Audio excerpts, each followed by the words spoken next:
Hello, welcome back. So, my mother just visited and spent an entire week with myself and my two boys, and she flew in from California to celebrate her grandson's, my son, high school graduation. So it was wonderful, and it's probably the first time in 5 years, I'd say, where we had a week of togetherness.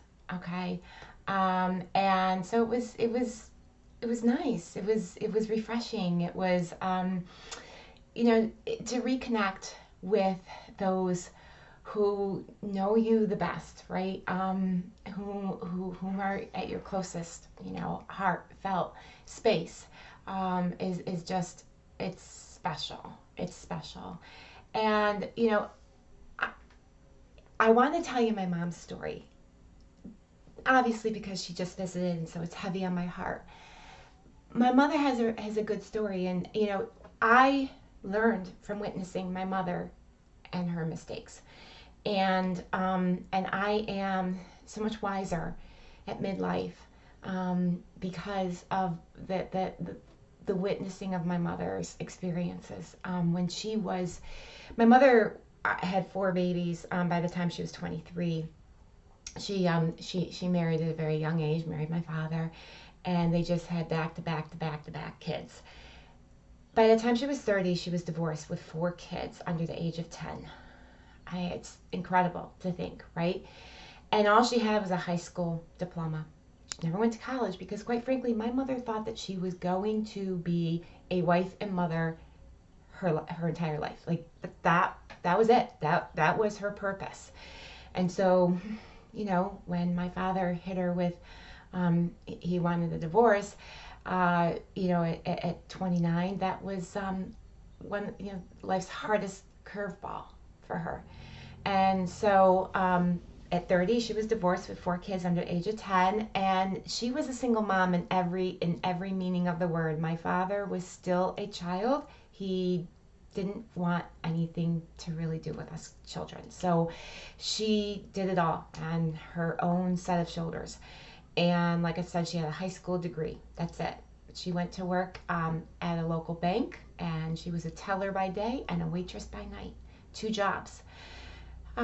She worked her way up in that bank to head teller and at one point branch manager. So, she worked hard, and she proved that, that she could raise four kids and have two jobs and get promoted at the same time, which is just incredible. And then she met a man and remarried at 38. Um, and we moved out of our childhood home, and we moved into his home, which was about 30 minutes from our childhood home. So yes, we changed school districts and midstream of high school, and it was hard, and I felt like my world was crashing in on me. But my mother was in love, and I was witnessing my mother in love for the first time in my entire life at age 16, right? So she had sold our childhood home, and my stepfather wanted to start his own business. So my mother gave him the seed money for doing so. He was a plumber by trade, and he wanted to start a HVAC company, and he did start it. And he didn't do well at it because he wasn't a hard worker, and he knew nothing about marketing, and he just liked being his own boss and running his own schedule, which very often was like maybe he was out the door by 9 and he was back home by 2:30 every day. I'd get off the bus and I'd see his truck, and he'd be in sweats and on the couch. Meanwhile, my mother was working till 6. Long story, he was not the provider that my mother deserved. They bought some property, they went into a timeshare, and they went into debt. And in the end, you know, the financial stress of that marriage, it kind of it unglued them, if you will. And 5 years into the marriage, my stepfather had borrowed a lot of money from my mother, and she wanted payback, and he didn't quite understand. Well, we're married. It's not about paying back. And my mother was like, she started to see, the signs that she was his, yeah, she was his capital, basically. And he wasn't a provider at all. And so she, they started having some issues and some problems. And by the time she was 50, she was divorced for the second time.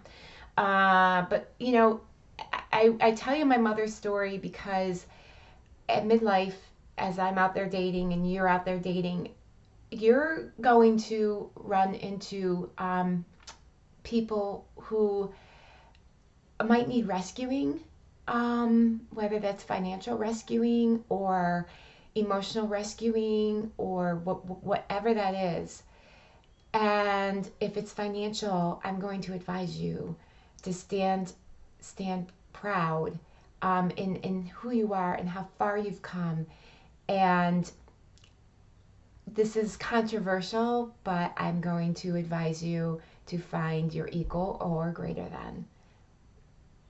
I would not advise anyone to welcome someone into their world who has less than they do. Not at midlife. Not at midlife. We women want a strong provider. We do. And we deserve a strong provider because just like my mother, she was such a strong provider for us kids. She deserved an equal or greater than provider. And that's my advice to you is find an equal or greater than provider because you deserve it. We all do. And that's my mother's story. So I hope you get a little lesson from it just as I have through the years. Thank you. Have a great day.